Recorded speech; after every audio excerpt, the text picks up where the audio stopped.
What's up, everybody, and welcome back to the One Job at a Time podcast. I'm your host, Ryan O'Kelly.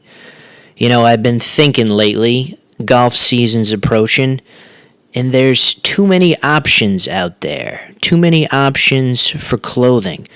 What do I wear? Which brand? Well, I'm here to help you guys out. Check out Oyster Brands, the premium apparel for coastal golfers.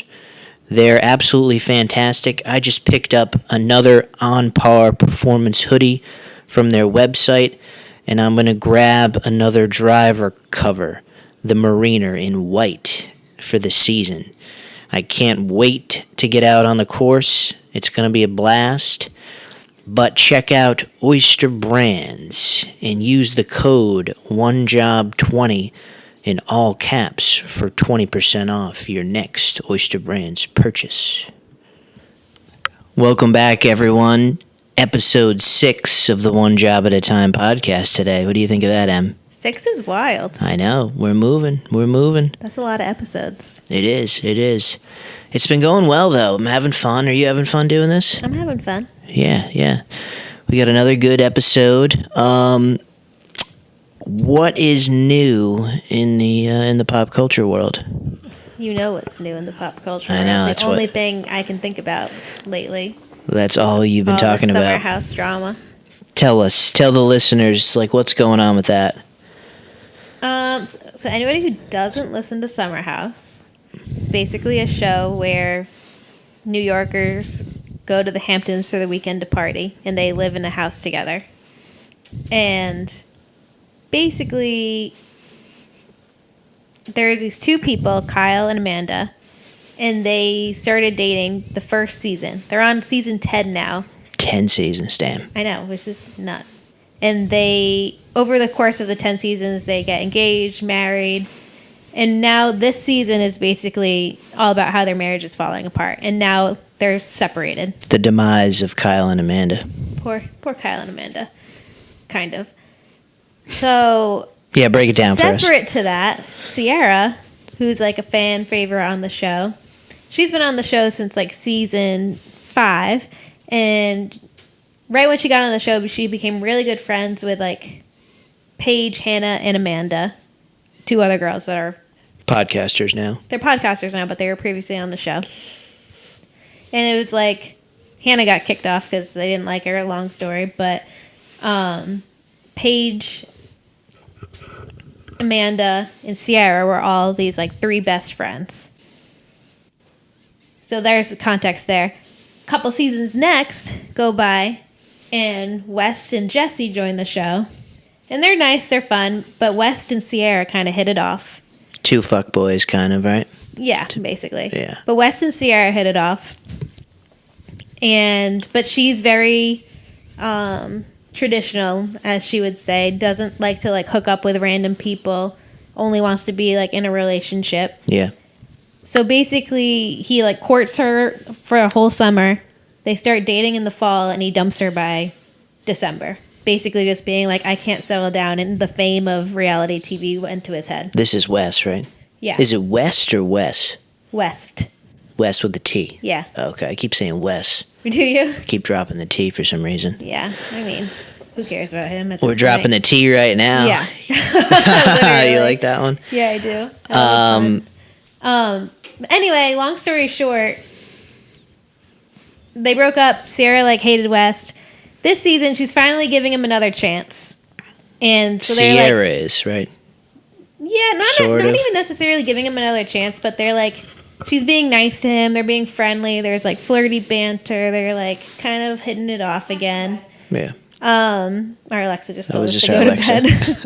But so this season is currently airing, and we're seeing West seemingly pine over Sierra this entire time.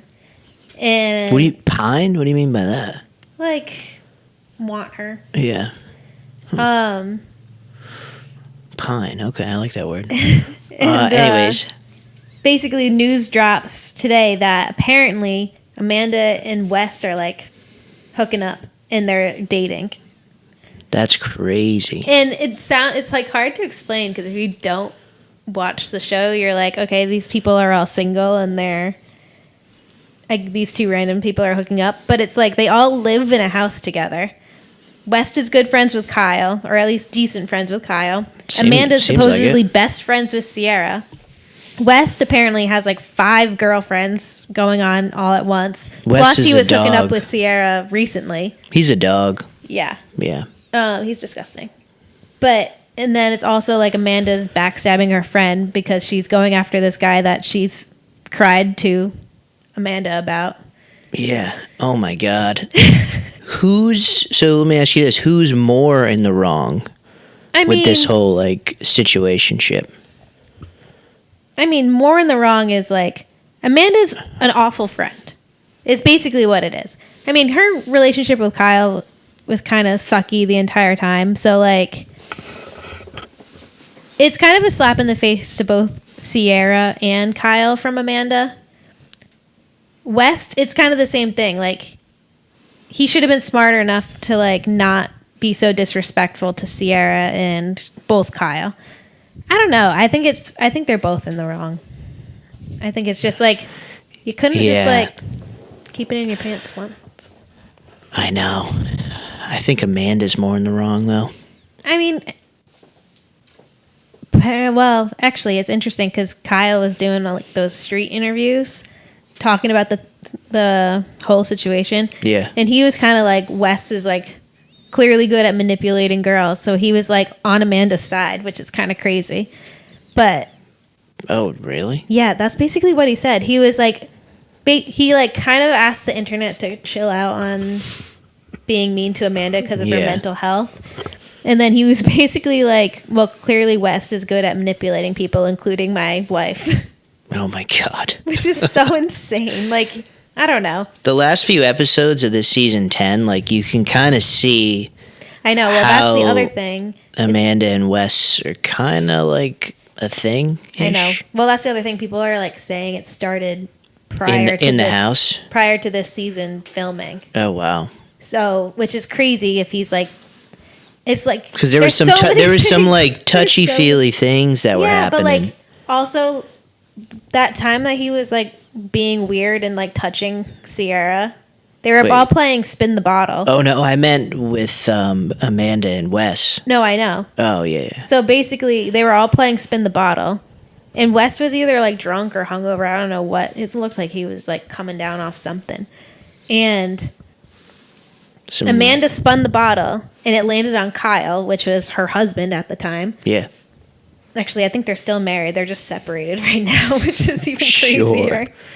I think they're going through the process of the divorce, but so it lands on Kyle, so she has to like make out with Kyle, her husband. Yeah, that's normal. So they make out, whatever, but that's when he like pulls his chair closer to Sierra and like starts really like rubbing her back or like her leg or something, and Sierra looks like dead at the camera and is like, what the fuck is going on? Oh, I didn't. So everybody now on the internet thinks that he only started doing that because he was jealous of Amanda kissing her husband. Because they may or may not have had a thing on the side, or he would just, wow.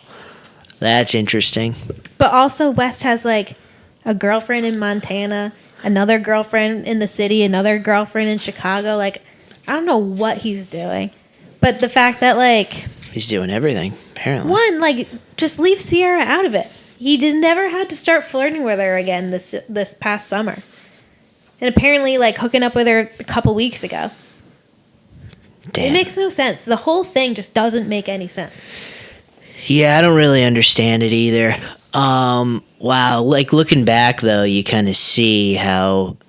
Yeah, well, even like their posts on Instagram, if you look back from, like, when they can start posting about Summer House... Yeah.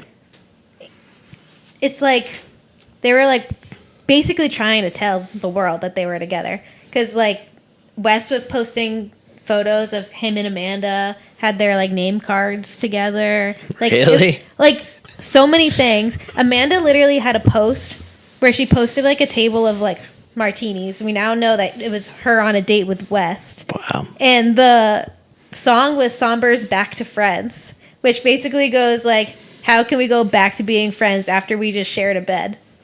Oh, That's really? literally the song that she put over the photo of her and West out on a date. Damn. Like a couple months ago.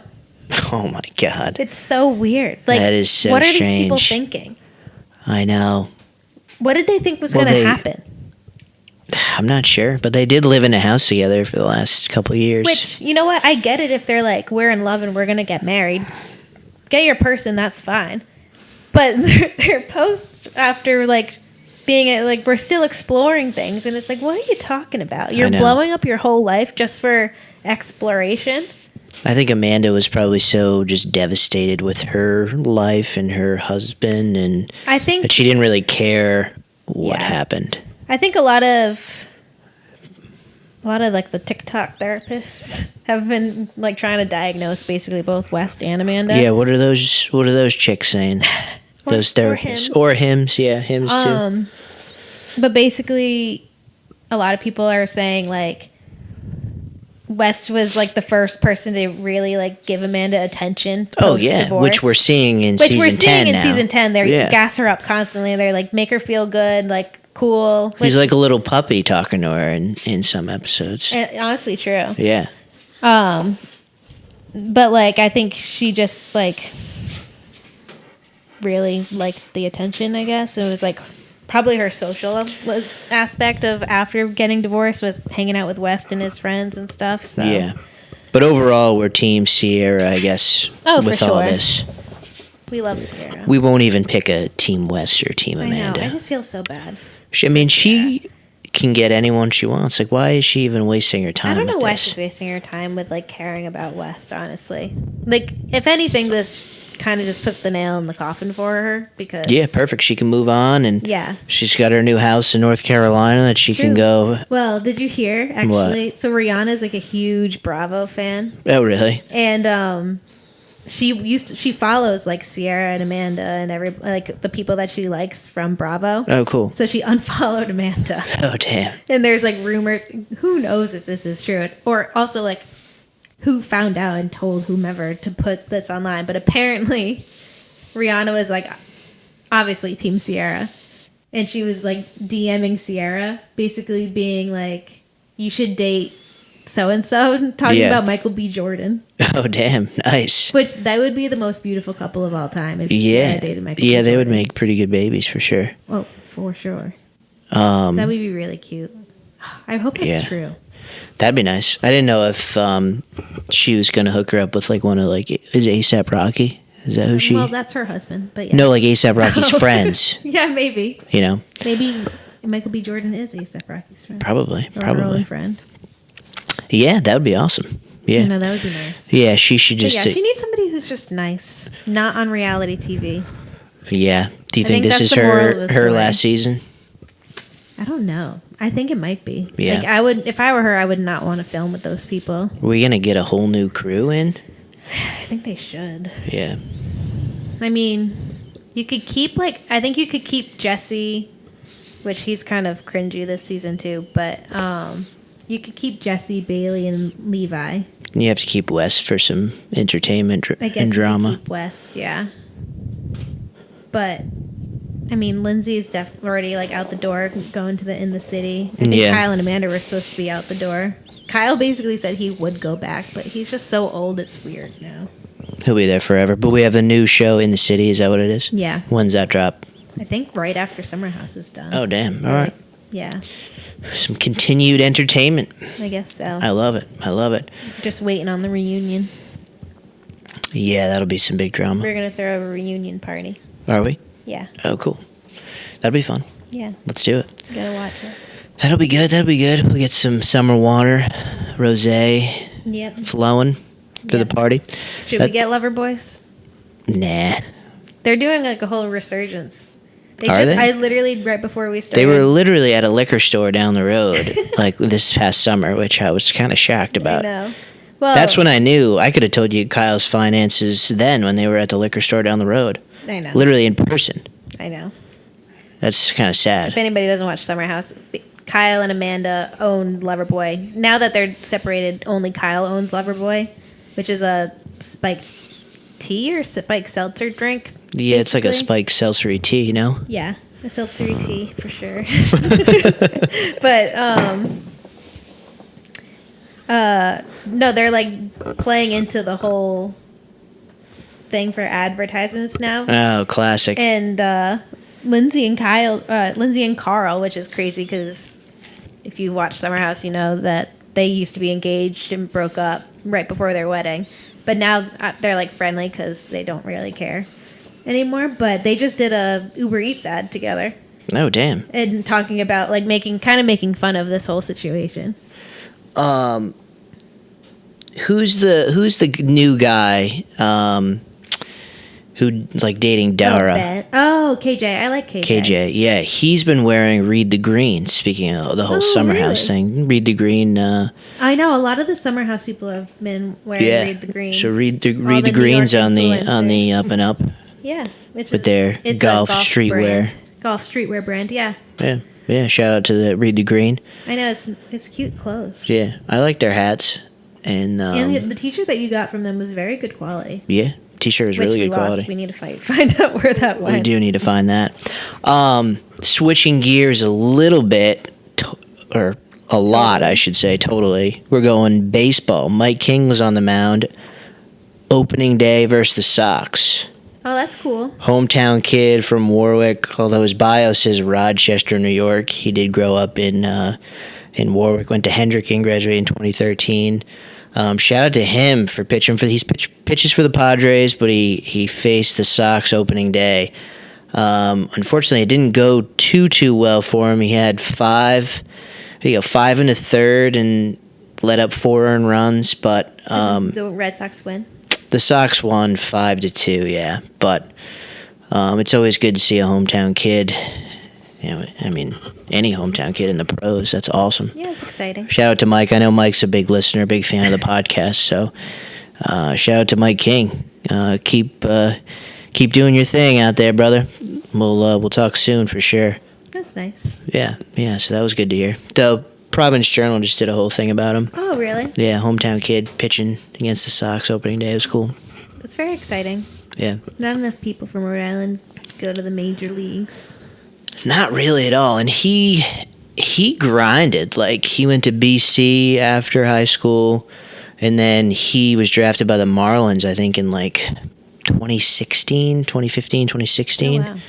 But worked his way up like single A, double A, triple A, and then finally got his shot in the majors with the Yankees.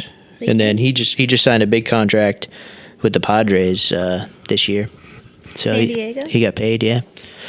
That's nice. He can live in San Diego too. I think he lives there, yeah, because he plays for the Padres, yeah. But it's just like a good Petco Park. Shout out Petco Park. Honestly, did you go? Did we go? We went there. I never went to the stadium. Oh, damn. But I used to stay in downtown San Diego a lot for work. Yeah. And it's like right near where the stadium is. Yeah, it's literally right there. Yeah. Shout out Mike King.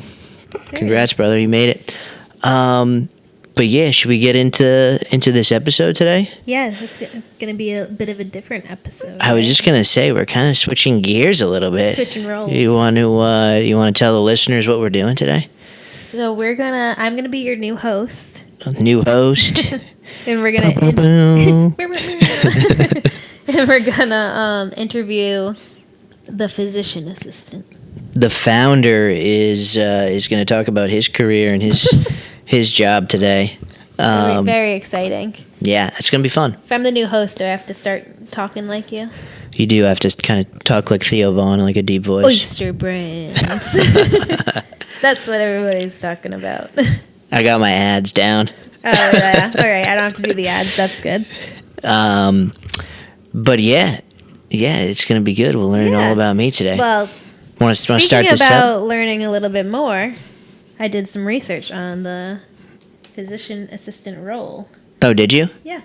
Well, ChatGPT did some research. Would you physician assistant role? What'd you find out? Well, I'll give you a little pop quiz. Let's do it. What? Little history lesson? What decade is the origins of the physician assistant role?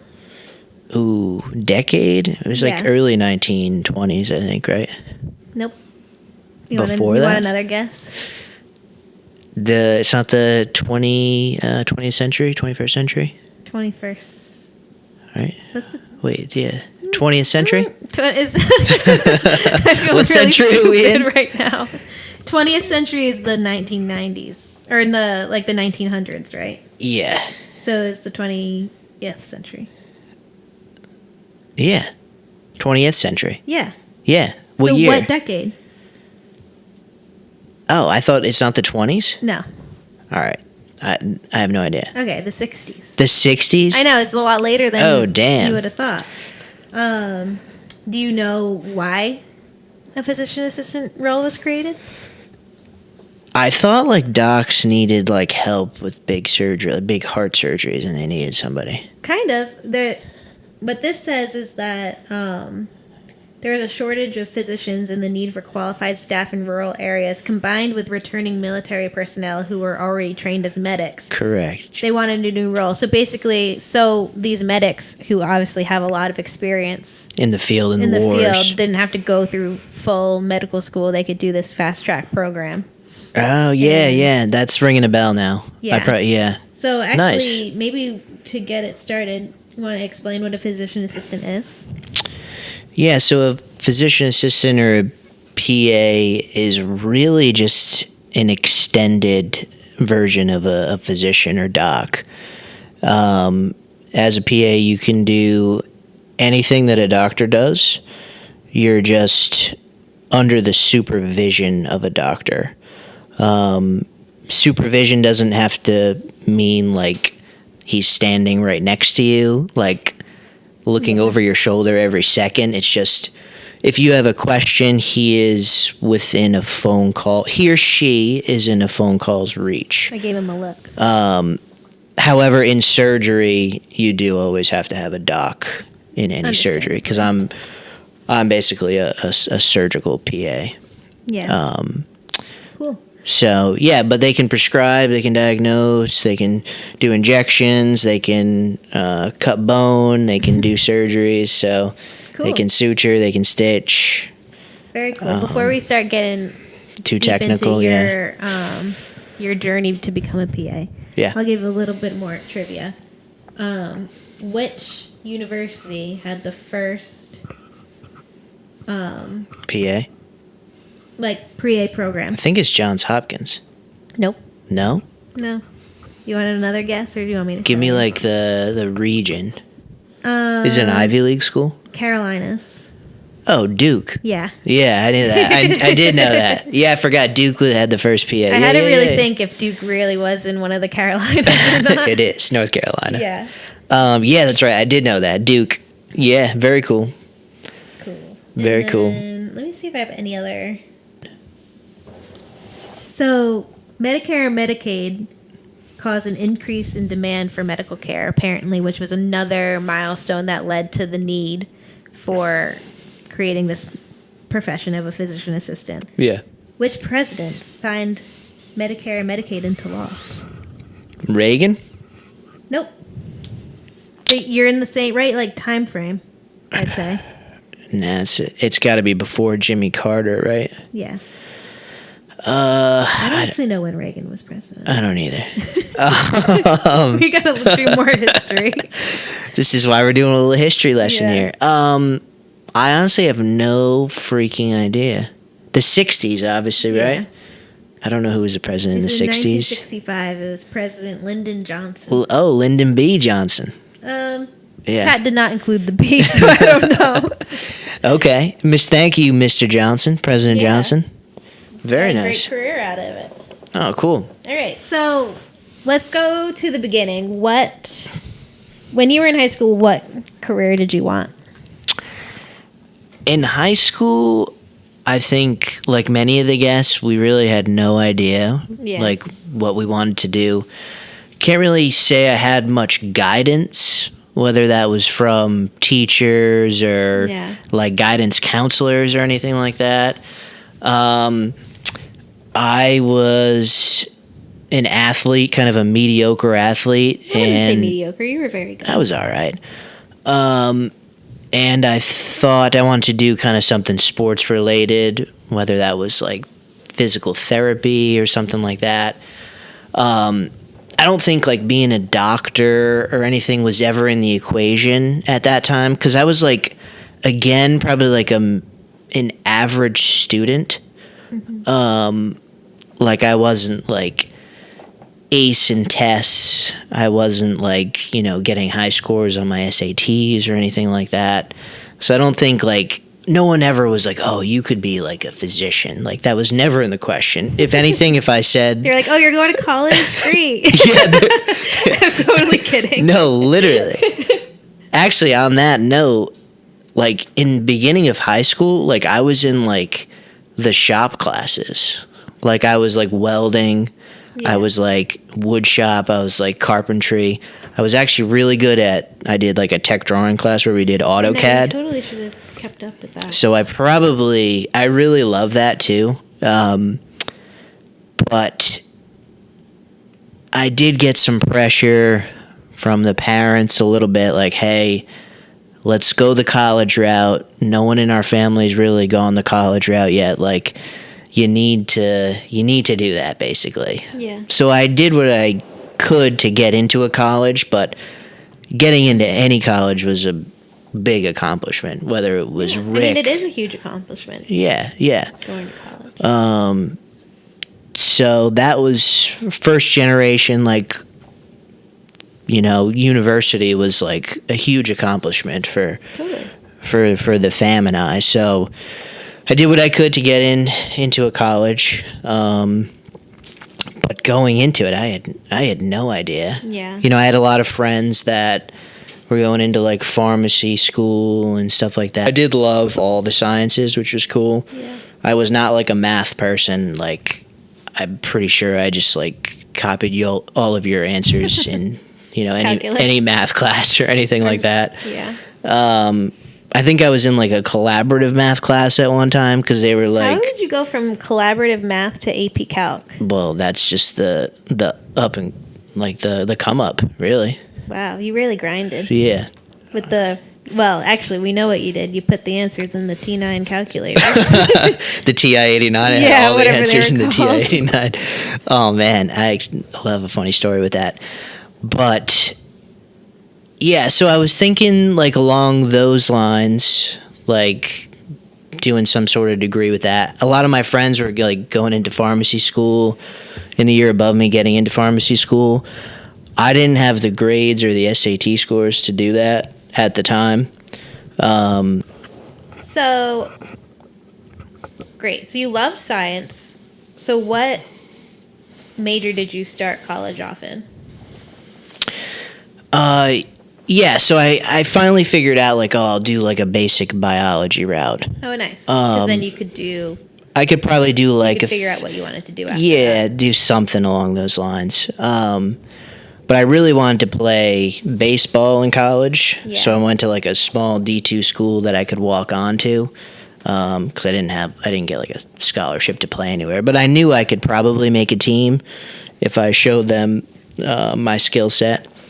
So that's why you chose the school that you chose? That's the only reason why I went to Franklin Pierce that and football. Up in the middle of nowhere. New Hampshire too, and I played football there, which was fun. Yeah. For a season, and then after that season ended, which was great, we won like the championship or whatever that league was. Wow, I don't even remember that. Yeah, I think they went winless this year before, and I came in and we won the little mini championship there in that league, which was fun. But my main goal was to play baseball there. Because they actually had kids that were like drafted, and I was maybe dreaming a little bit. So I walked on the team. I had a pretty good tryout, and then I was like getting into like a month of practice with these kids, and then I was like, damn, like these kids are really good. Like, really? I'm like, I'm never seeing the field. So then I had the realization. I was like, let's buckle down. Let's focus on like grades. Let's try to do better than you did in high school. Yeah. And I came home and I was like, Mom, I'm going to go to URI, figure this out. and just try to get good grades, get a good job, and focus on making some money. Nice. And so I thought that was more important than riding the bench on a baseball team that you were probably never going to even step on the field for. Yeah. And this school was in the middle of nowhere. It didn't really offer like anything else. So I was like, let me come home, be with my friends. And so then I went to closest thing to civilization that you had was a Walmart, and that was a Hannaford's too, which is like the supermarket but the Walmart was close too. You gotta have your food. Yeah. No, it was good to try to go away for a semester, but it didn't work out. My roommate was leaving too. Yeah. So it was like we were both like later. Yeah. But no, that was cool. That was cool. We played some good spots. Like I played at the Naval Academy. Oh, that's cool. Played at Cornell. We played at some cool stadiums, but Princeton, right? We did play on Princeton's field, UPenn's field too, which was cool. What team was in Saratoga Springs? Oh, we played like Cornell up there. Oh, really? I didn't realize Cornell was up there. I think Cornell is in like Utica, but I could be wrong. Oh, okay. I could be wrong. Anyways, that was cool. That actually makes sense because of The Office. Oh, yeah. His name was in the Utica office. Oh, yeah. I think Cornell is in Utica. Fact check me, but I'm pretty sure I believe it. I'm pretty sure that's that. That would make so much sense. So now I'm back at URI. We're fucking dragging the story out here. I'm sorry. And then I was like, what am I going to do with like a biology degree? Yeah. Taking a step back, going into college, I actually thought I was going to fail out of college. Like when I stepped foot onto like campus, I was very nervous I wasn't going to like pass classes and fail. I was always like undermining myself. It is so interesting because I will say you're saying all these things about you being like a mediocre student and not having the best grades and how you think we're surprised you got into college. You're one of the smartest people that I know when it comes to like studying and learning things. So it's so interesting that you had that mindset going into it. And I do say like the way that our brains work are totally different. Oh, yeah. Where like I'm huge in math, like analytical, like to problem solve, but you're so smart of like reading something, remembering it, having like a great memory, being able to like recite everything. Like if I ask you any medical question, you know the answer off the top of your head. So it's like, I'm sad that you sell yourself short because you do know so much and you're a way better student than I was. Like you would sit down and study and learn and do it. Whereas me, I would have to like force myself to study and like, yeah, I have to put in the work. Otherwise, yeah. It definitely takes me like 3 times to learn something. Yeah, but you do so like you learn it so easily. I don't know. I just feel like you are. I appreciate that. I appreciate that. That means a lot. But yeah, that was like a huge fear. Like I was like, damn, like I might fail out, and I was so nervous to disappoint like my parents that I just like grinded in the first couple like. Basic chem, bio, anatomy, whatever. I was like just getting like straight A's in, and then like the confidence starts to kick in. Yeah. And then you're like, all right, like I got this. Yeah, that's awesome. So I came to URI with like a 4.0 kind of thing, and I was like, all right, let's go. And then. Even the first couple of classes, like at URI, like everyone was like, "Oh, like anatomy and phys 1's like the toughest class. Like, if you get a B, you're good." And then like I was like, first test, I was getting A's. Yeah, that's what I mean. Like when it comes to like anatomy and physiology, it just like clicks in your head where you. It just makes something sense. clicks. I mean, finally, right? Something clicked. But yeah, so I was getting good grades, and then I still didn't know what I wanted to do. Yeah. And then I like a lot of people in the classes were thinking like in like anatomy and phys were like, oh, I'll be a dentist. Some were going like the doctor route, And then there were people who were like, oh, like, I'm going to be a PA. And I was like, what the hell is a PA? Yeah. I had kind of pushed the physical therapy thing off because I wasn't loving the salaries that I was seeing out of PTs.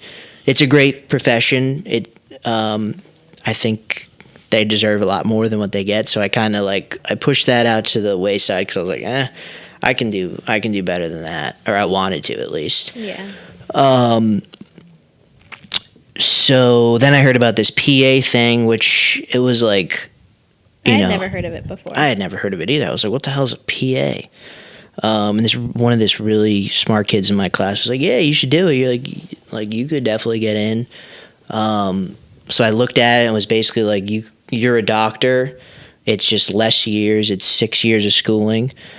And total 4 undergrad, 2 and 2 graduate. It's just the master's right now. Eventually it'll probably be like some BS PhD thing or something like every other degree is becoming, but it's just a master's right now. So 6 total years instead of obviously like 8 of, if you're becoming a doctor, it's 4 and 4 plus residency and fellowship. Yeah. You're obviously not making as much as a doctor, but like the starting salary as like a 23-year-old is like pretty fire. Like you're making 6 figs as a 23-year-old. So I was like, oh, that sounds pretty dope. Like it's more money than like I've ever seen in my life. Like I don't know anything more than that. But so I was like, oh, sick. Like I'll go for this. It's funny when I approached like my advisor, shout out to my advisor, he was like, what's his name?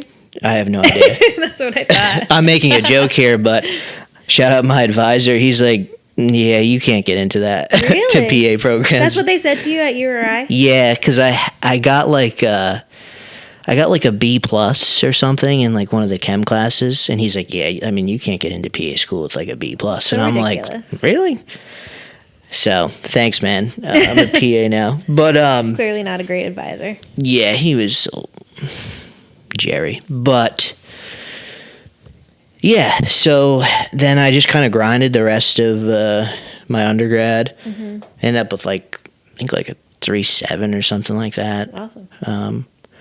But which is pretty solid for me. And then I got into PA school right away. No gap year, which is pretty good. I know, which is super impressive when it comes to PA school. So let's talk a little bit about everything that you have to do in order to get into a PA school.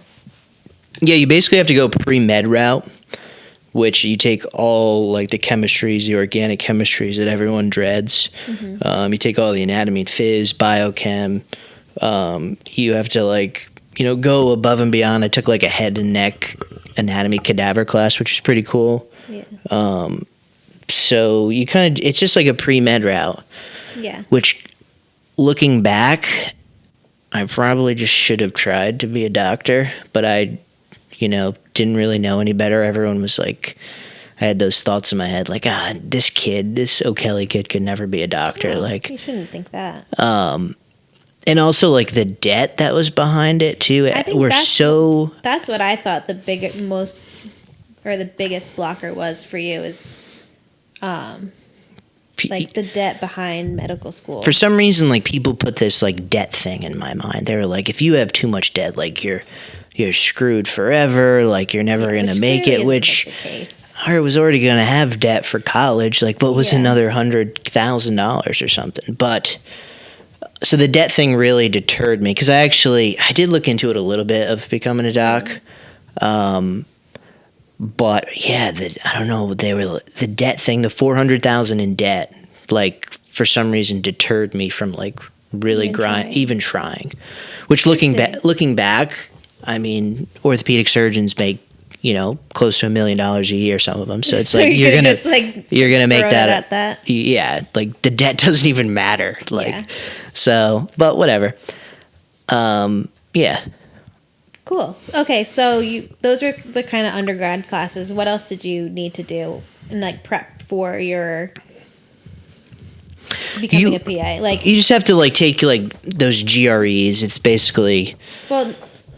I'm gonna backtrack you a little bit because you had to do in patient hours. Oh yeah, you have to do like up to like 2,000 hours of like direct patient care hours. So Yeah, I became an EMT for that.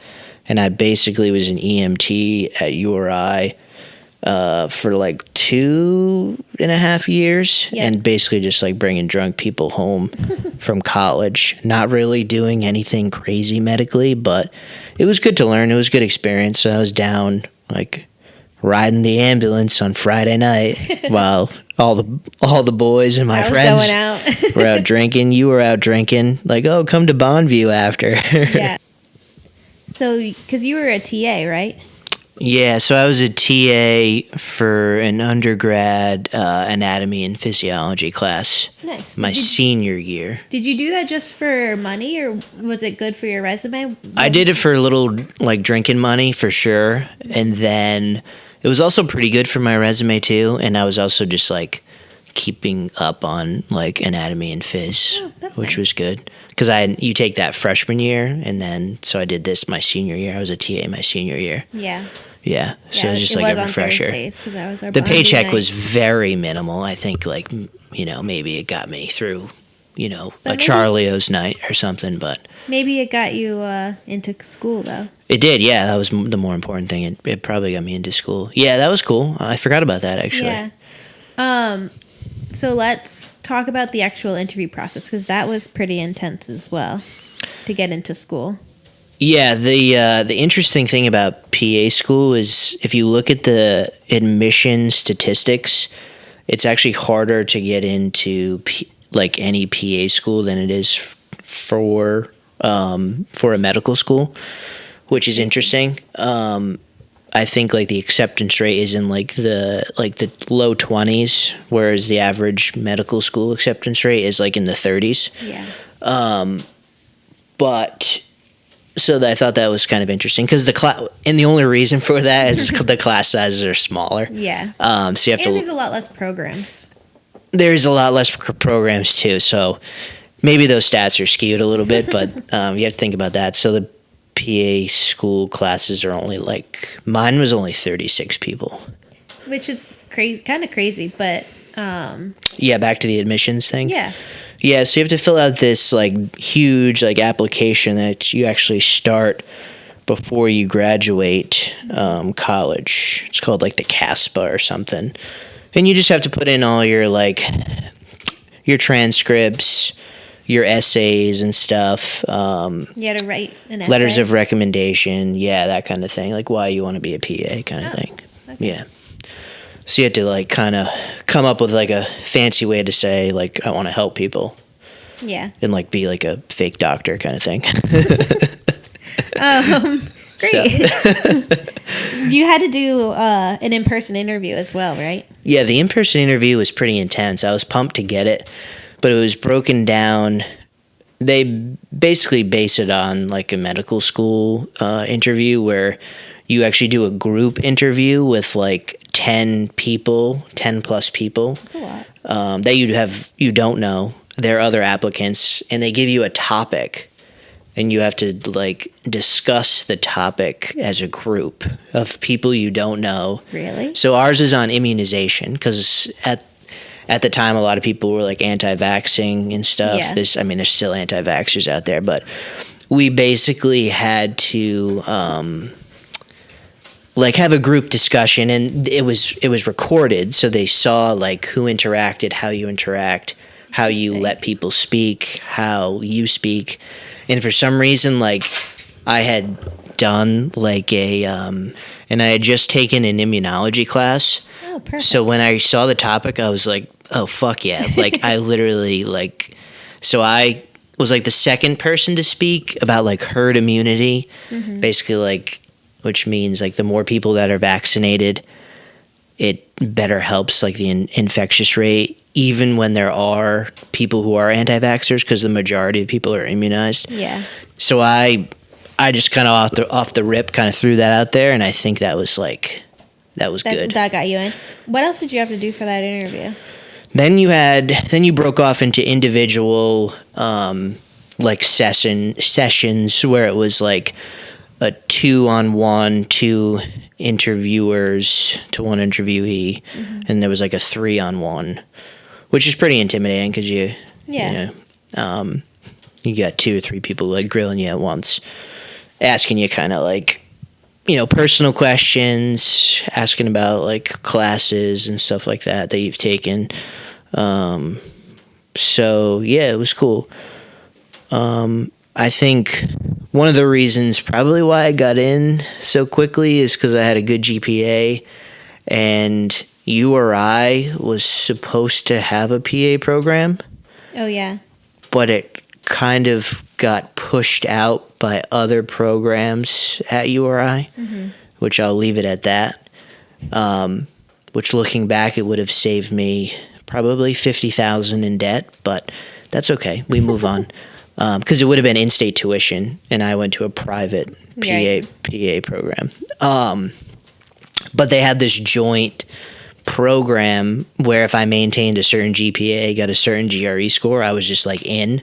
Oh, nice. So I probably was in before these interviews. Oh, really? I think because they had this program. It wasn't guaranteed, though. It wasn't guaranteed, but it was like kind of guaranteed. Oh, that's nice. So it was nice. You hear about people applying to 10 different PA programs, and the applications are $200 a pop. Yeah. Which I had no money at the time, but I think my mom paid for this one, so it was good. Yeah. But still, would have been expensive.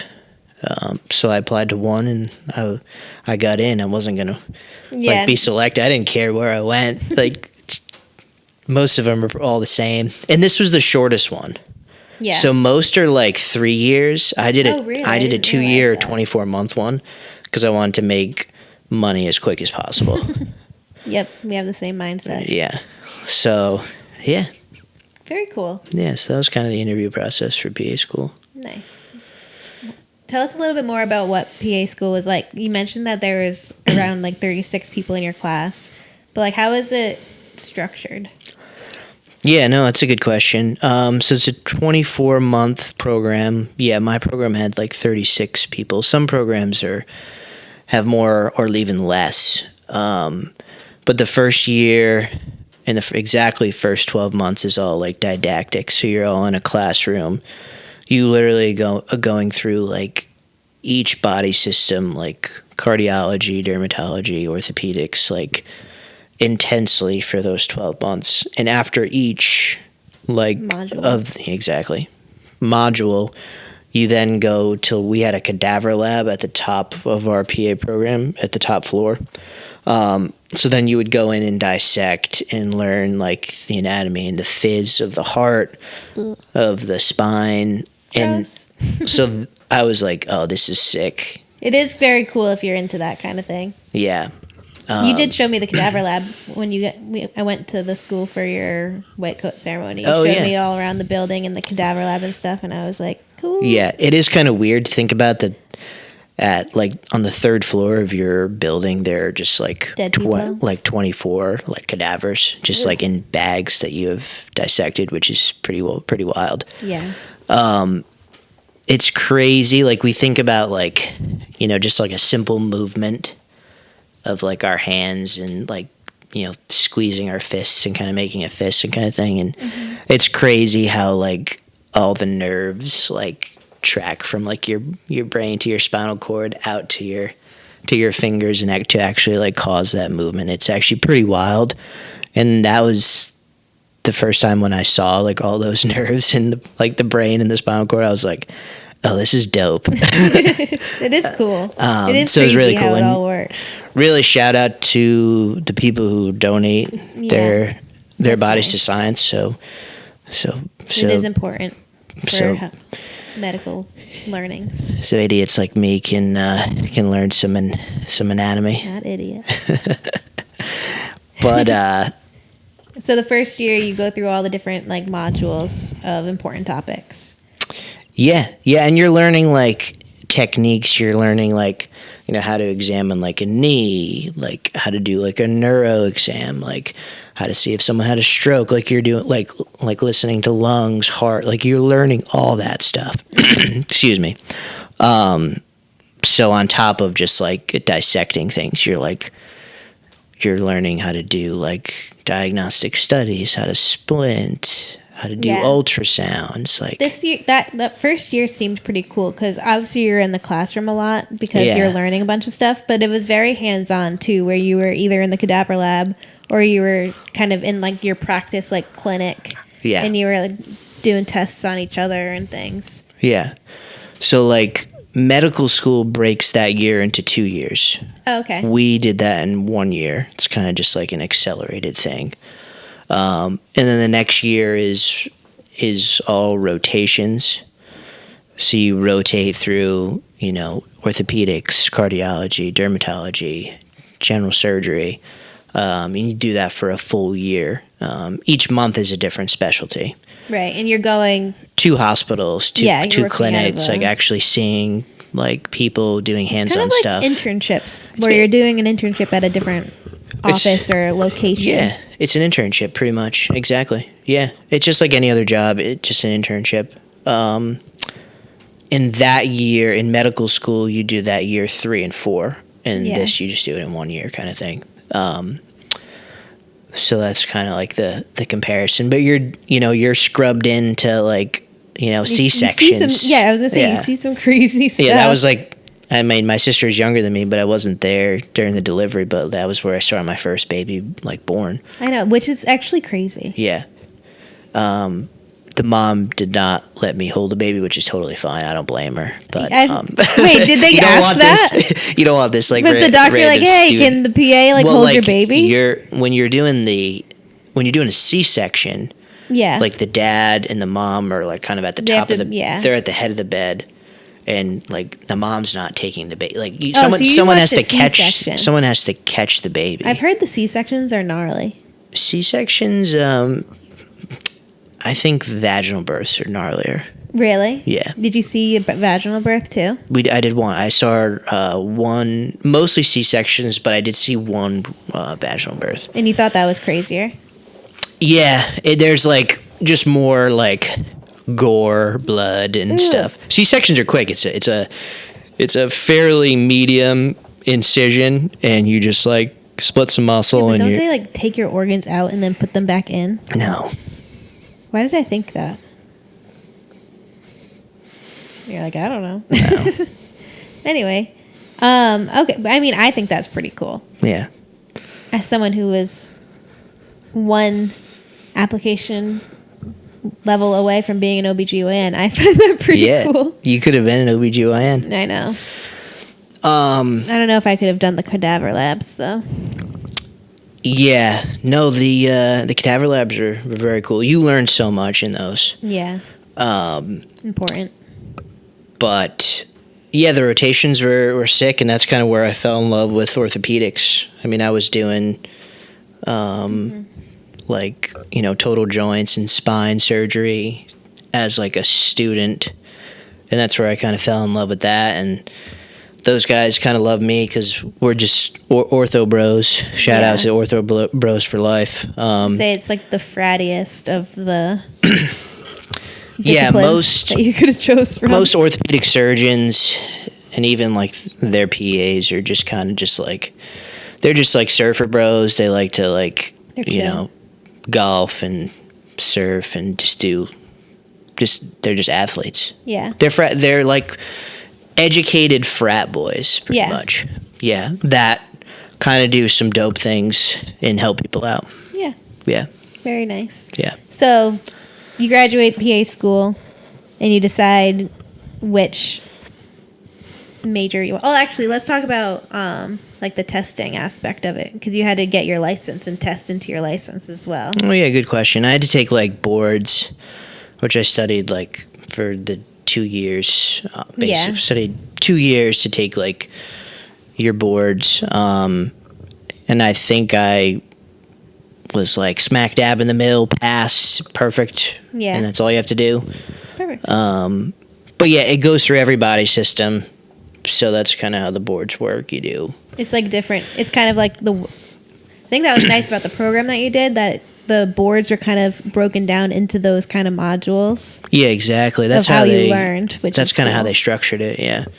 So you'd have a question on like the heart, and then the next one would be like a pediatrics question, like what rash is this, and then the next thing is like what. Oh, the boards was all mixed together. The Yeah, questions? you didn't do like a section. Oh, I thought it was kind of broken down into sections. I didn't realize that. No, it would be like, hey, basically like what rash does this kid have, and it would show like a picture, and then like the next question is like, okay, like this guy broke like this bone, like what is this, like what nerves go there, and like stuff like the questions like that. Then the next one's like, what kind of mole is this? Is this like a basal cell? Oh, I didn't realize that. I thought they kind of broke it down into the different sections. No, they kind of give you a scenario like this is a 37-year-old female with, history of XYZ. Like these are her symptoms, like these are her like tests, what is going on with her, and you have to just basically like. Do those questions pop up on your like Instagram timeline sometimes? I think yeah, for sure. Why, they pop up on yours? They do sometimes, and I always try to guess, and I'm always wrong. Probably just from But I also living don't understand with me. any of like the medical lingo. Yeah.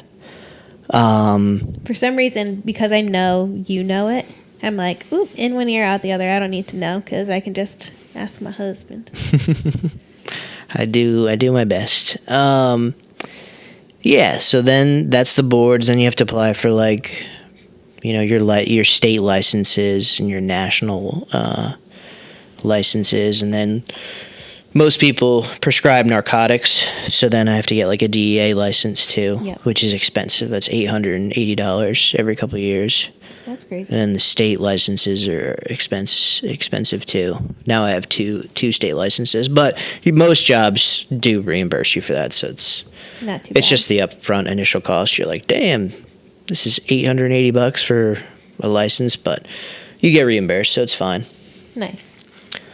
All right, but yeah, that's like another common misconception. Like people think like we can't prescribe like narcotics or like crazy drugs. We can prescribe anything technically. Nice. Yeah. Cool. So you graduate PA school. Yeah. I basically get a job in orthopedic spine surgery while I'm still in school. And I was like, all right, bet. Like, I'm going to start working for them. These guys, they're like orthopedic spine surgeons are the cream of the crop. They make bank, and it seemed like a pretty cool place to work. So I was like, all right, this sounds good. And you did your rotation at this place. I did my rotation with these guys. They knew me. I mean, what sold me is like we did with one of the spine surgeons who I worked for. We did a surgery in the morning, and then which went beautifully. We did like a neck fusion, and then he's like, "All right, bro, let's go ride in my Tesla." And then so we took the Tesla around town, and then came back, ate lunch, and then did the next surgery. And this was like 5 years ago, where there weren't that many Teslas rolling around in Rhode Island. Oh yeah, this was like 6+ years ago. Yeah. So this was like first Tesla that I was in. I was like, oh, this is sick. And he had like the self-driving one, so it took the turns on its own, and I was like, whoa. Oh really? Like hands free, and I was like, all right, this guy's cool. I'll work for him. So yeah, then I started working for him after my boards. Nice. Yeah. So what orthopedic surgery? What do you like about orthopedic surgery? I like that it's very hands-on. Yeah. A lot of specialties aren't necessarily hands-on, and this, you're cutting bone, you're like extracting like disc. You're literally like your hands are on like someone's spinal cord. Ooh, yeah. Like literally specifically in spine, like you're cutting through skin, muscle, fascia, bone, and then an hour later you're staring at someone's spinal cord, which controls their legs and their arms. It's pretty wild. Did it ever scare you? Like, I think if I were doing it, I would be really nervous. You have to be. It's very meticulous spine surgery. Like you have to be careful. There's a covering on the spine and on the nerves that you don't want to damage. You don't want to damage anybody's spine. Go listen to Dr. Death. That's a very scary podcast. Should we tangent into Dr. Death? Because that was insane. Yeah, that was insane. And that came out when I started this job. And I even brought it up to the doc I was working for, and he's like, don't fucking show me that shit. I don't want to listen to that. He got so angry, and I was like, it's wild. What happened there? No, Dr. Death is about orthopedic doctor in Texas who was doing spine surgeries, but he didn't know what he was doing, and basically was just killing people left and right. He was paralyzing people. He paralyzed his best friend. Oh yeah, I forgot about that. Crazy. Go listen for yourself. Yeah. That was crazy. Nuts. I think they made a Peacock show about it too. Oh right, I forgot we watched. But he was messed up. Somehow he got pushed through medical school. He wasn't even qualified. And then and then he was doing drugs. And he was doing drugs. So it was a bad thing. But that was crazy. Yeah. Yeah. Nuts. Yeah, that was nuts. But yeah, I love how hands-on it is, and you can see everything. Yeah. And I like to be physical. It kind of takes some skill and dexterity to free up a nerve root and to cut bone. You kind of have to be an athlete. Yeah. And have some coordination. And that's what's so fun. These surgeries are long. The longest surgery I was in, it was a 12-hour fusion. So literally was in the OR for 12 hours. It was called a front back fusion, where we did a fusion in the front of someone's neck and then the back of someone's neck, basically. We did get a break at the halfway mark, but just to go grab a cookie in the cafeteria and then come back, get your blood glucose blood sugar back to normal, and then drink some water. But we're or Gatorade.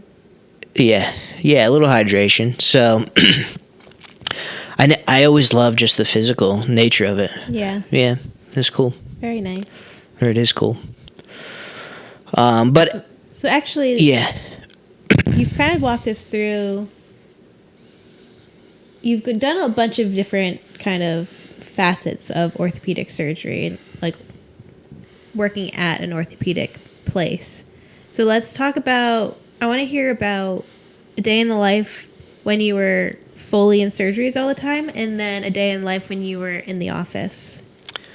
Yeah. So at my first job in orthopedics, or in specifically orthopedic spine, it was really a hybrid role.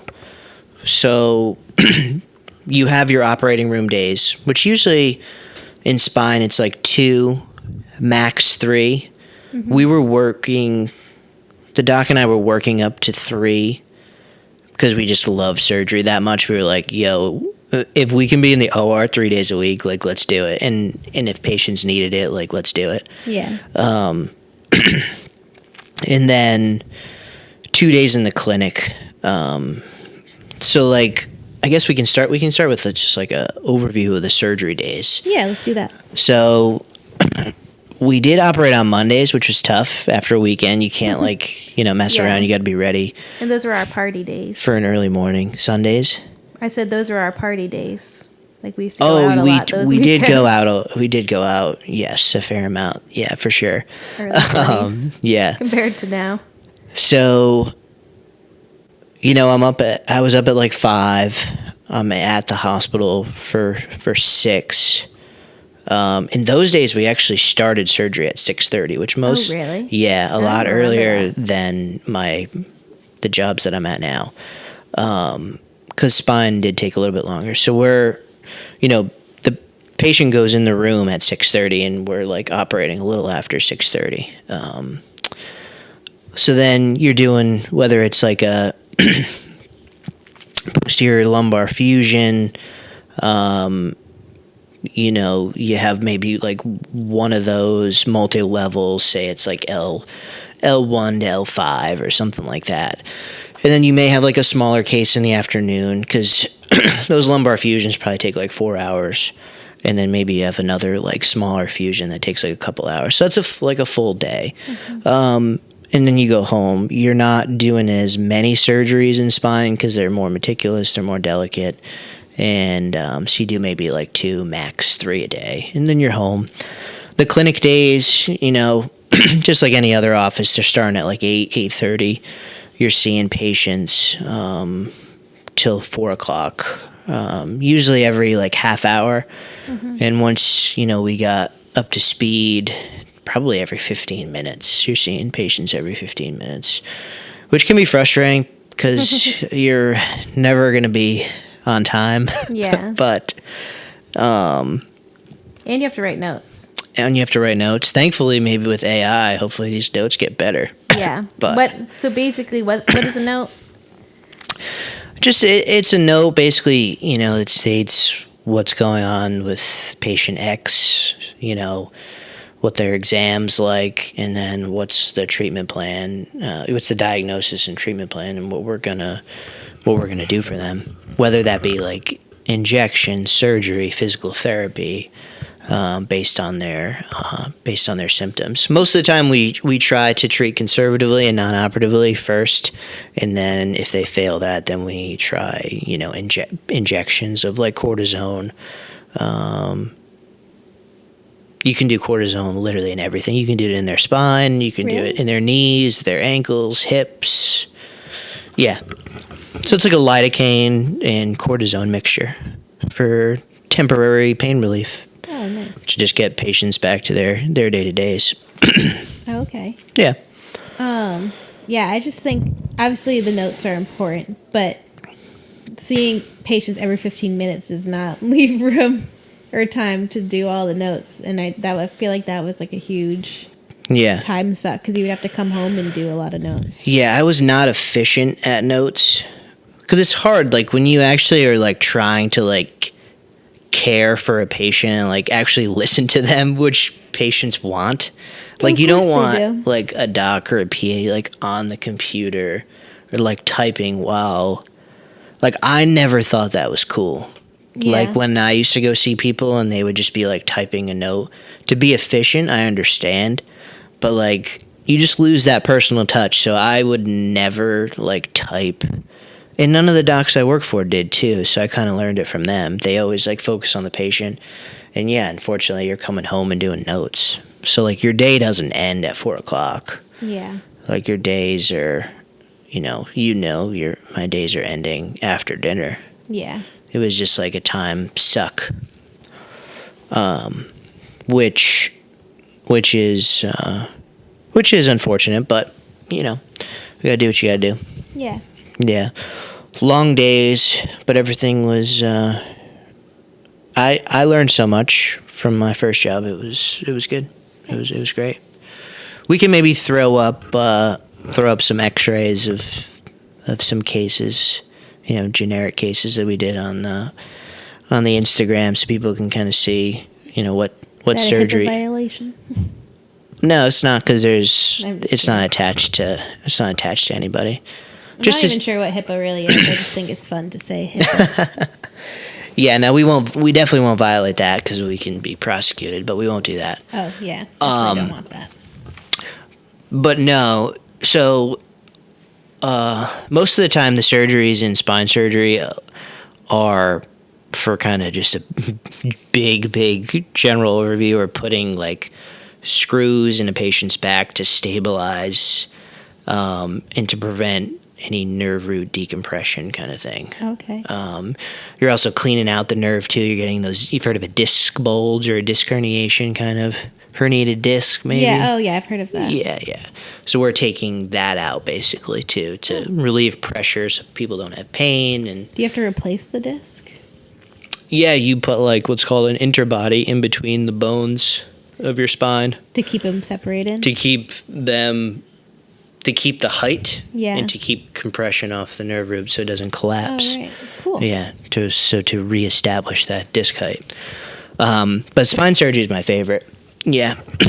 So because you've done a lot now. So how many knee and hip replacements do you think you've done over the last, so 5 moving years? moving on, my first job was kind of during COVID, so COVID happened, kind of the practice changed.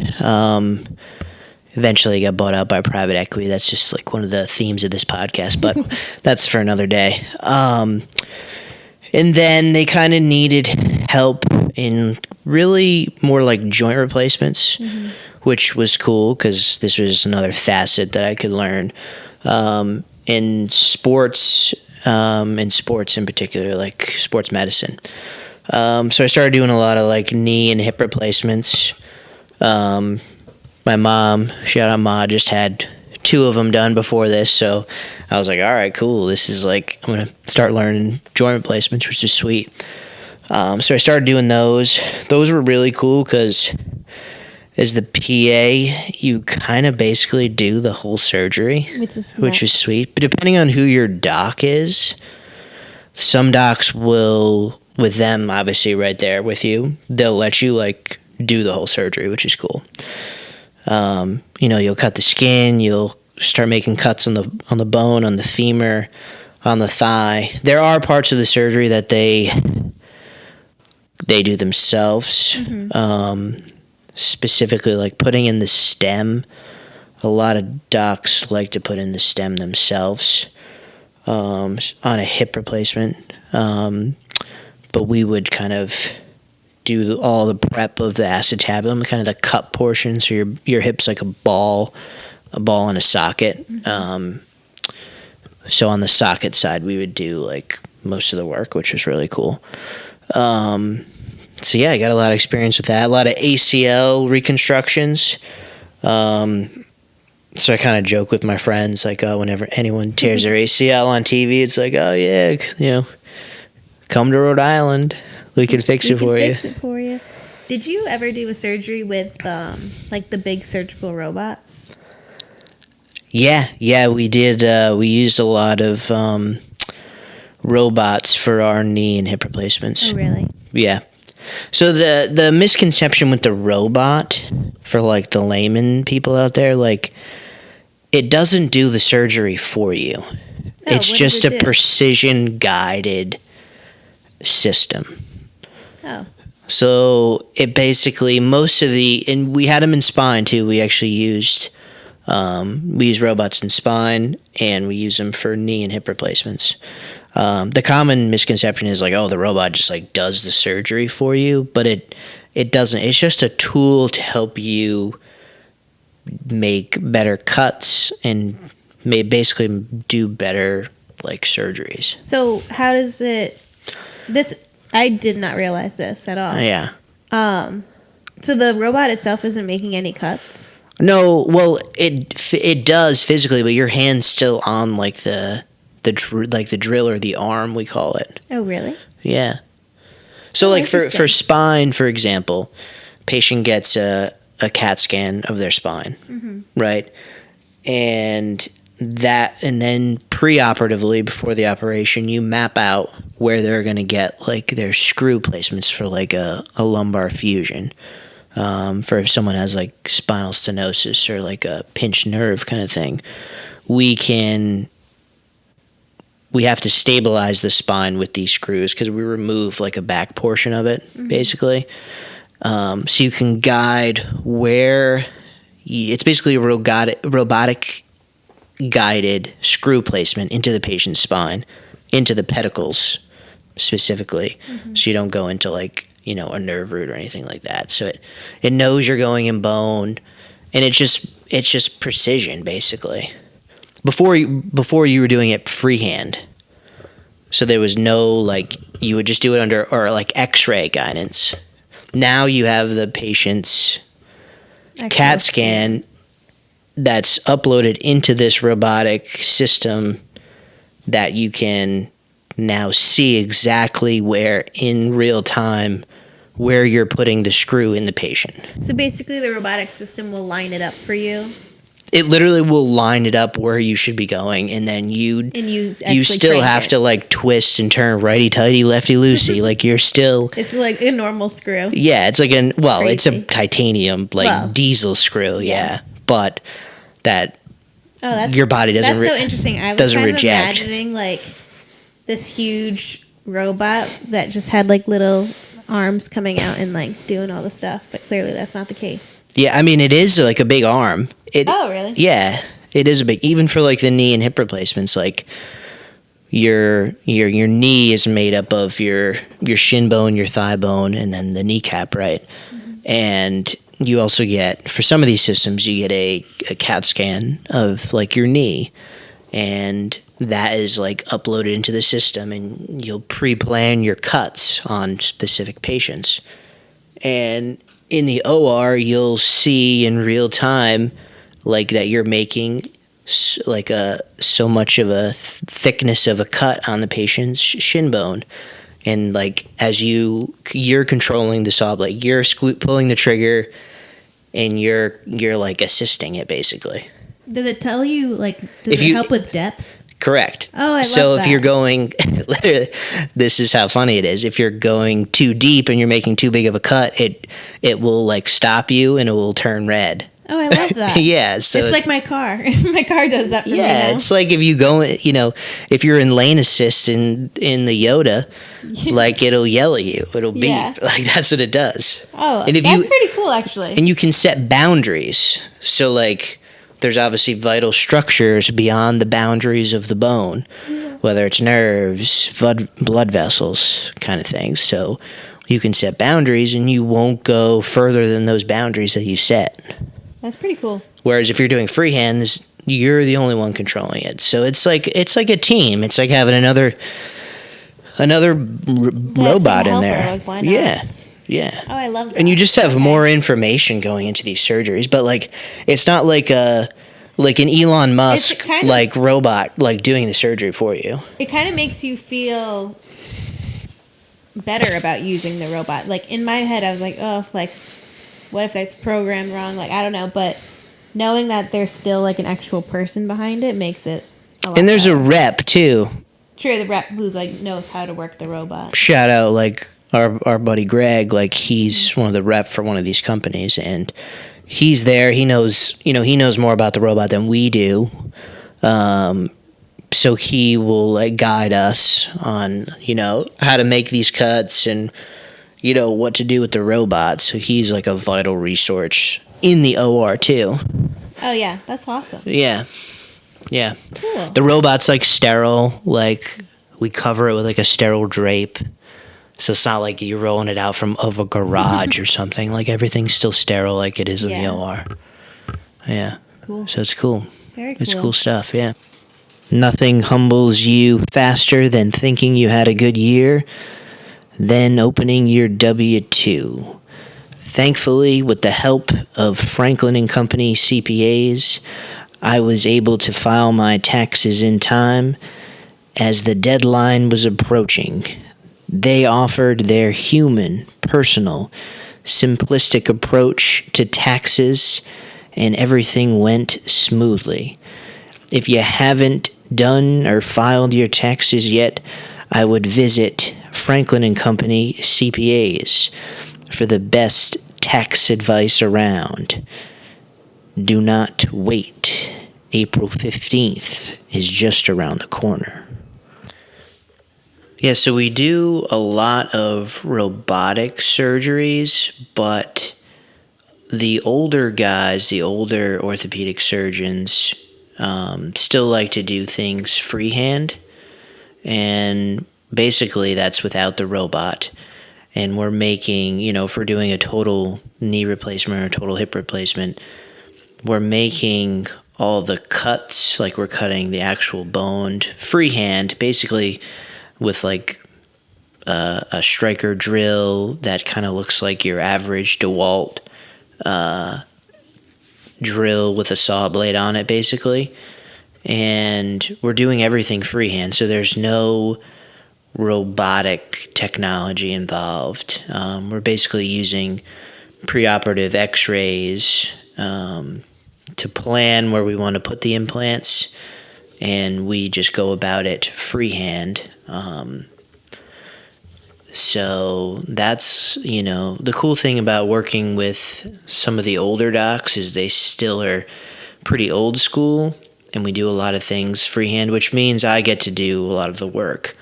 I'll use the total knee replacement example with the older orthopedic physicians. I'll basically do like the whole procedure myself with his guidance. He'll obviously be there right next to me, kind of across the table, but we'll do the whole procedure under his guidance, but basically by myself as the PA. So I'll make an incision in the skin. We'll cut the tendon. We'll kind of evert the kneecap or the patella, and then expose all the bone. We'll put kind of our cutting guides onto the bone, which are drilled in, and then he'll allow me to make a bunch of the cuts on the femur side, and then he'll do the tibia or the shin bone side, and we'll kind of just work back and forth kind of cohesively and kind of together to make a smooth knee replacement go. He'll allow me to kind of implant the new prosthesis onto the knee, which is pretty cool. I think our quickest, we call it tourniquet time, which is, how long the tourniquet has been inflated for the procedure to decrease, blood to the area, was probably, I think we got to like 28 minutes, which is a pretty quick tourniquet time for a total knee replacement. I feel like sometimes, or I actually know so, that the freehand surgeries take less time than the robotic surgery. So that's kind of one of the benefits of still doing things freehand, is you're under anesthesia for probably a less amount of time, which has, a ton of benefits. Obviously, being under for too long, there are obviously big risks with that. So a quick and efficient surgery that's safe and effective, and everything goes smoothly is one of the major benefits of doing everything kind of freehand and non-robotically.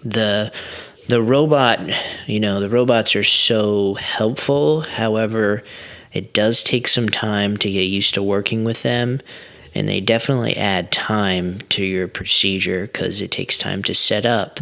There's certain, basically I like to call it like a GPS you have to implant into the patient for the robotic to work off of. Basically, it's like putting like a satellite dish on the patient temporarily, kind of drilled into the bone, so the robot knows where you are kind of in space in relation to the knee, because without that, the robot really won't know where it is or where it's working.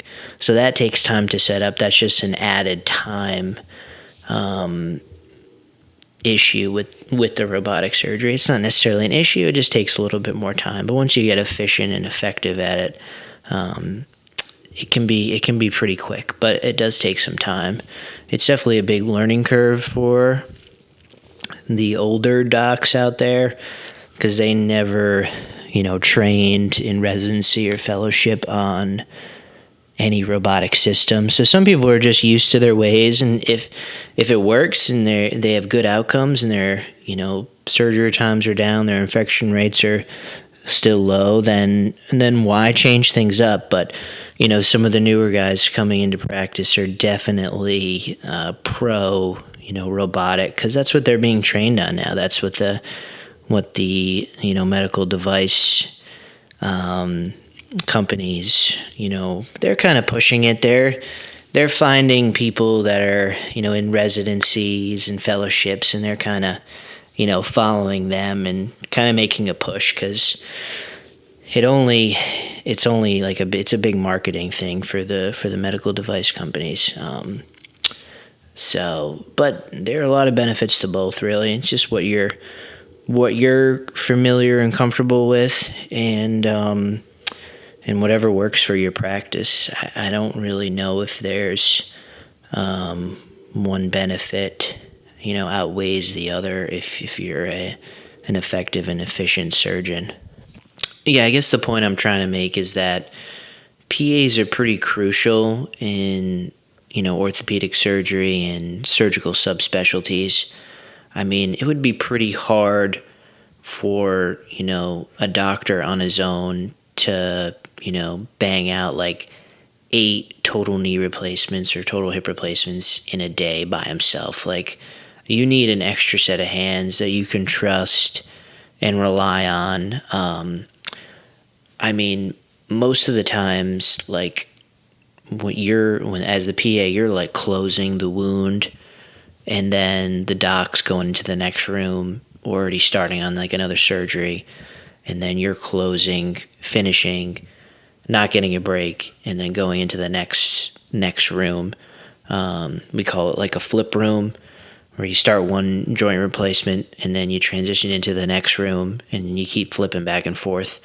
Those days when you're doing 6 to 8 total joints, you're not really getting a break. You're not being like, all right, put everything on hold and let's grab lunch and go out down the street for lunch. You're like, you're not getting a break. You're barely like in between cases getting like some water. But that's just kind of the nature of the industry. But those days are pretty fun, but they can be tiring at the end of the day. So maybe that's my excuse for my shitty golf swing after work is probably because I'm so tired. But I'm gonna stick with that. That's the reason why my golf game's in the toilet these days. But no, the days are fun. But yeah, PAs are pretty essential in surgery. We also, I think I probably mentioned it earlier, but we do a lot of like ACL reconstructions, and as the PA, you're like prepping that graft. You're harvesting it from the patient, whether you're using like a quad tendon or a hamstring, and then you're going back there by yourself and like prepping it. Putting sutures in it, drilling holes to prepare it to be implanted and to be reconstructed into the ACL. So you're doing a lot. Docs are fantastic and awesome, but they can't do all this on their own, and that's why they have us to really help them out in these surgeries, to make things go efficient and focus on the best outcomes for the patient. But surgery is a lot of fun. If I wasn't in surgery, I don't know what I would do. I would probably want to be doing something else. Surgery is the best part of the job. Kind of transitioning, a lot of PAs are in the clinic and, are busy in the clinic. They can really treat anything. Some people love the clinic. It wasn't for me, I found out, but it was a lot of fun. We do a lot of injections. We treat anything from, arthritis to meniscal tears, to rotator cuff injuries, any sort of tendonitis. We do a lot of like injections, whether we're injecting it for, arthritis in the knee or the shoulder, or, we're treating like a tennis elbow. We're injecting a tennis elbow or something like that with cortisone. Basically, orthopedics, which is nice for me, it's pretty simple. When someone comes in with like an injury other than like a fracture or break, you kind of treat them through this kind of course of, you try physical therapy, you try injections, and then really the only thing we can offer you is surgery after that to try to fix the problem. Obviously, if you come in for, a fracture, most of the time it probably requires some surgery, and we take you kind of immediately or soon there for surgery. But the clinic can get pretty busy. Sometimes it gets pretty hectic. I was seeing probably like 25 to 30 patients every 15 minutes, from like 8:30 to 4. So that's doesn't leave that much time to see the patient, do a procedure like an injection, figure out what's going on, get x-rays, and then complete your notes at the end of the day, which takes, a ton of time. So it's just busy all around, whether you're in surgery or in the clinic. But it's really cool. It's really cool.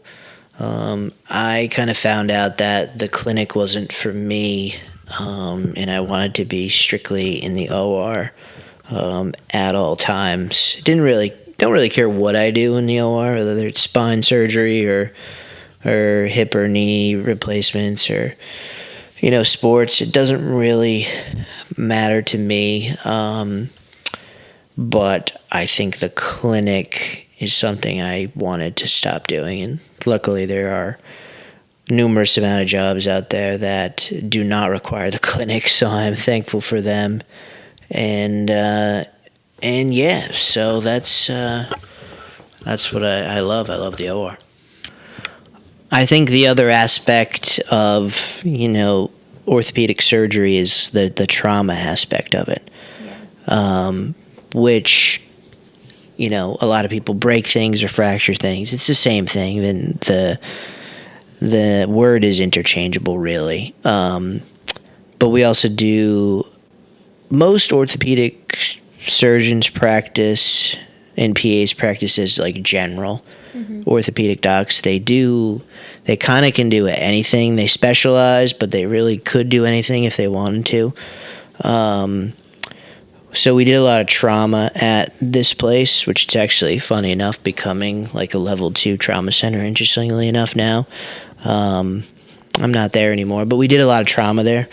So like old ladies fall, break their hip. We did a lot of hip fractures. We did a lot of like ankle fractures, wrist fractures, you name it. All basic trauma. Yeah, some crazy injuries. Yeah, the average age in those patients is like 92. I know. It's so sad. Yeah, but the little old ladies can get moving and grooving after they break their hip. Oh. They can't, like, if you break your hip, you couldn't be able to walk again without surgery. So we allow them to move and continue to garden or whatever they were doing, Zumba class, you name it. But we would put a big rod and a couple of screws in their hip, and then they can walk on it the next day.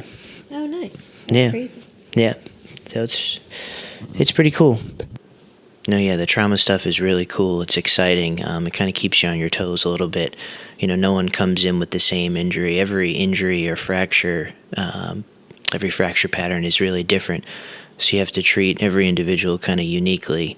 A lot of the times in the joint replacements, almost everyone gets almost a very similar surgery. It's the same approach. Sometimes it can be the same implant. So yeah, the trauma stuff is really fun and exciting because it's different every time. Someone breaks their ankle or breaks their hip or their humerus. And I'm involved a lot in those cases too. I'm the one kind of drilling the screws across the bone, putting the big rod, inside the bone cavity. It's really physical work. It's really fun. I think that's the exciting part for me because everything's different, and you're using kind of X-ray guidance to make sure the screws are in the right positions in the bone. You want to make sure the bones are lined up as best you can, so the fracture or break has a good chance of healing and the best chance of healing. Bone can take up to like 6 to 8 weeks to heal, so we need good fixation of our cortical screws that go across the bone. But it's really fun and exciting. Every case is a little different, and this is truly where you're the carpenter of orthopedics in these trauma cases. That's when you're using the hammer, you're using the screw to really fix the bone, and it's fun. It's really fun. I think the rewarding thing about fixing hip fractures is that most of the time they can put weight on their leg the next day. It's not this big wait time or offloading time. They could literally work with physical therapy the next day, and they start walking the halls. Most people think like, oh, you have to take some time offloading that leg. But the cool thing and the rewarding thing is you see these people walking the halls like the next day, and it's kind of cool, like going from surgery to literally like 12 hours later, a patient's up and walking the halls and basically being discharged soon. So that's the rewarding thing, is you're really helping people get back to their day-to-days, and it's cool to see. We also deal with a lot of like joint infections too, which is kind of the nasty part of our job. But yeah, if there's any infection that goes into the joint, we kind of have to. We're the experts on all the joints, so we have to like wash them out. which is more common than you think, honestly. And does that usually only happen after somebody's gotten a surgery, or do people come in with like random joint infections? Yeah, you can get like septic and it can seed like a joint. But you're right, if sometimes it's called a periprosthetic joint infection, where you can get an infection in the prosthesis that we just put in, because it's not native. It forms like a biofilm on the implant.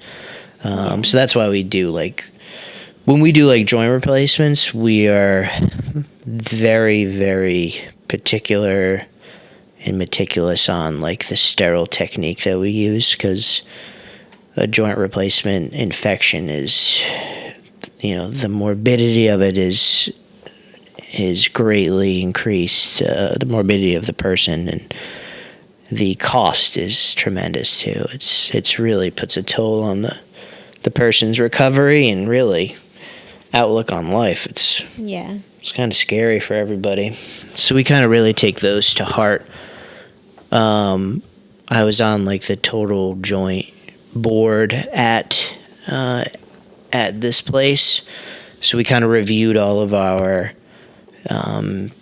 infection cases. Luckily, we didn't really have any, which was good. But you kind of reviewed cases and went through protocols that prevented infections really in joint replacements, because the morbidity of it is so terrible. Yeah. That seems like a cool position to be on that board. Yeah, it was pretty cool. It was the whole team was really on it, because no one else does joint replacements. But you have a team of people, nurses, pharmacists, all the mid-levels like us, the docs. So it was a cool thing to have. Yeah, it was good. Very cool. It was good. There's a whole national committee that comes in and approves your hospital or surgery center as a joint center. So you have to go through all this oversight, and they have to come in and review everything. So you're involved with all that. It's pretty intense. They have to approve your site be a joint center of excellence. Yeah. That's cool. So it was pretty cool. Yeah. Very cool. Really cool. That is the coolest story I've ever heard. I wonder if we can hear Coda snoring, because our dog is laying with us, and oh my god, she's like a 50-year-old man. Can definitely hear that.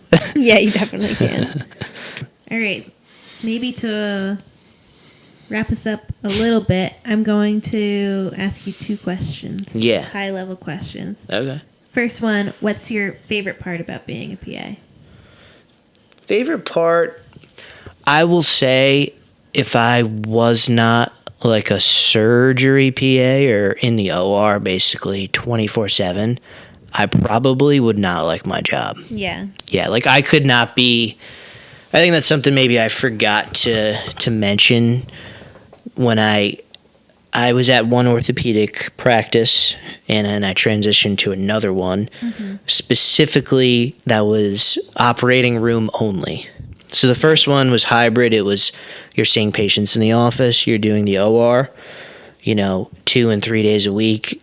My second job that I had was at another orthopedic practice, and it was just OR only. So the amount of people I had to talk to was very minimal. Yeah. Yeah. And that's what I loved. I just like working with my hands, and you're just like a carpenter, just on the human body. That's what I am. Yeah. I almost think of PA as a trade. Yeah. It's literally like a trade in medicine. You're an electrician. Shout out to the electrician. You're a plumber. It's just a trade program that you'd go through, but you can work on humans and practice medicine. Yeah. and make like a decent living. I think that's really cool. So like that's like the things that I like about it. Nice. All right. I probably should have asked this other question first so we could have ended on a positive note, but what's your least favorite thing about being a PA? My least favorite thing about being a PA is that there seems to be like a plateau in practice. I haven't found it yet, thankfully, but apparently at some point there's a plateau of how much you can make. Yeah.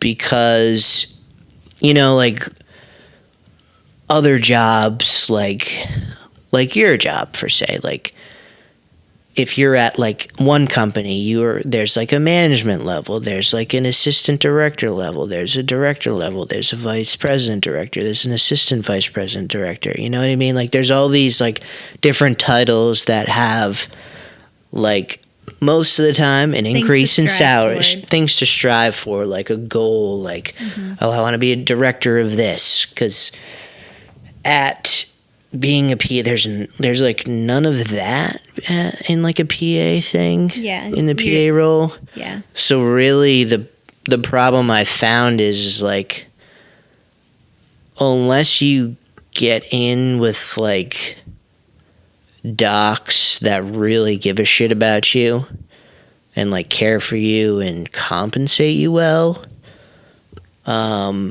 which I think I have now found currently. Until you find that, it can be challenging. Yeah.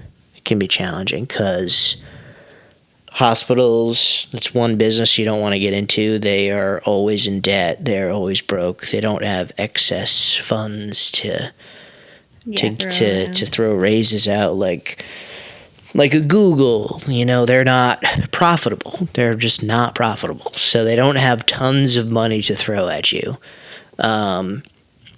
But there's also, like, as you go through your career, you find different ways of negotiating and talking about productivity. And, I mean, a good, profitable PA who's pretty technically skilled and is in, like, a surgery role, in some sort of, like, orthopedic surgery or cardiothoracic surgery, probably, and I'm not just coming up with this number, I've kind of been told and I've seen this number, can probably make like profit like $70,000 a month for the business. For the hospital or the business. Yeah.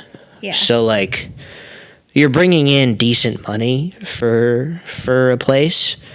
You know, that obviously depends on how many patients you see, how many surgeries you're involved with, but like besides doctors, like PAs are the only other person to generate revenue for the hospital. Right. No one else makes money for the hospital except for those two.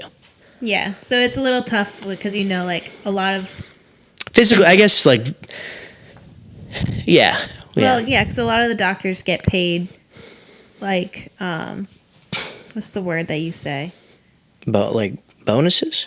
Not bonuses, productivity? But RVUs. They get paid through their productivity, so it's kind of, you know, like how many surgeries they're doing depends on how much money they're making, and it's not the same for PAs, even though they're still like a revenue generating role. So it's interesting, but but like doctors make 100% of like Medicare reimbursement. We make 90%. So there is a 10% difference.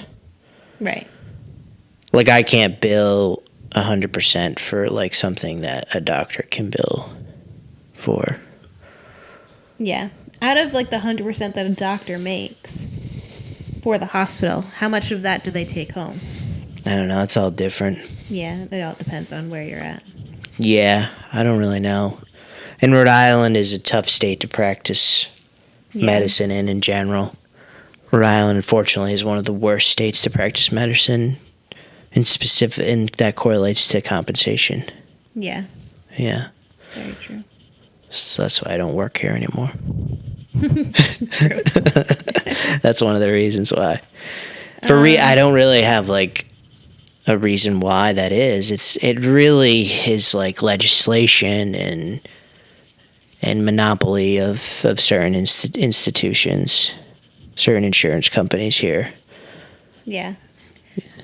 But We should end on a positive note. yeah, we should. So let's think. Any advice that you would give to someone interested in this career path? Yeah, I think it's a good, solid role to be in if you want to help people and you want to practice medicine in some aspect. I think if you're like a true go-getter and, some people are driven off of income, if you're that person and you want to practice medicine and help patients, I'd probably just go be a doctor. I would just suck it up. Like, if you can get into PA school and become a PA, you probably can get into a medical school somewhere in the United States. Like, so I would say do that. I would say do that if you want to. But, like, if you want to have, like, a work-life balance, like, for example, I only work 3 days a week right now, and which is dope. Like, it'll be great for, like, kids and family and Coda Bear. And you make, like, a solid salary. And I can literally work, like, I could work 5 days a week and make bank if I wanted to. Yeah. Like, I could. And then, then you're making really good money. Then it's like, is it really worth being a doctor? I don't know. It's tough. It's tough. So there's pros and cons, like most jobs, but Yeah. it sounds pretty awesome right now, what you're doing. So Yeah, you got to find docs that care about you. Personally, work-life balance, and financially. yeah. That they kind of care about you in all aspects of that. And you have to, find a good schedule that works for you.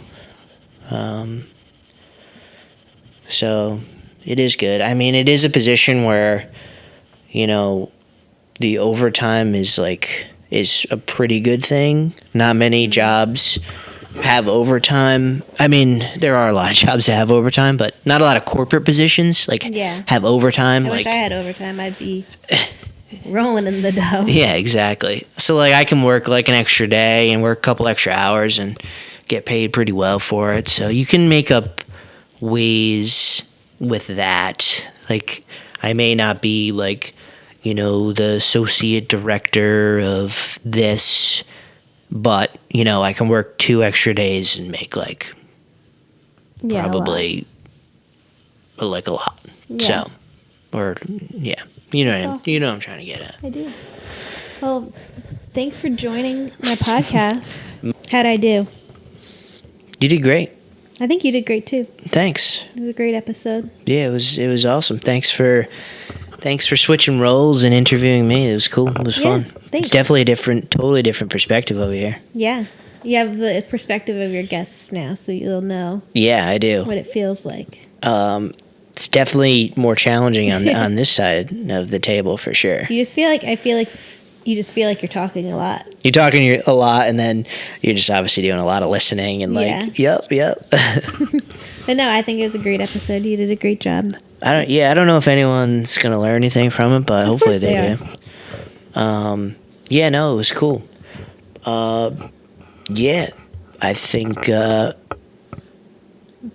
if I had any advice for myself, going backwards, I'd be like, just chase your dreams. Like, just try to be a doctor. Go for it. Yeah. I think if I had to change anything about it, I would have just tried to be like a orthopedic surgeon myself. Okay. Yeah. But cool. It's a good motto, chase your dreams. I think chase your dreams. I think that's what, if I had to talk to my younger self, I would be like, just chase your dreams. What's stopping you? I mean, there's a million doctors out there. Like, you can do it. You just got to put your head to it. Yeah. So, who knows? But I'm in this position, so I just got to keep forward and having fun. Keep going forward, having fun. Cool. Yeah. But thanks for switching roles. Yeah. You'll go back to your producer role after this. Don't worry. Perfect. Just what you wanted. All right, everyone. Thanks for listening. I hope you enjoy this episode 6 of the One Job at a Time podcast. I'm your host. Actually, I wasn't your host today. Who was? I'm your host, Emily O'Kelly. I am the guest today. The real host, Ryan O'Kelly. This was fun, everyone. Thanks for listening. Hope you enjoy. Cheers.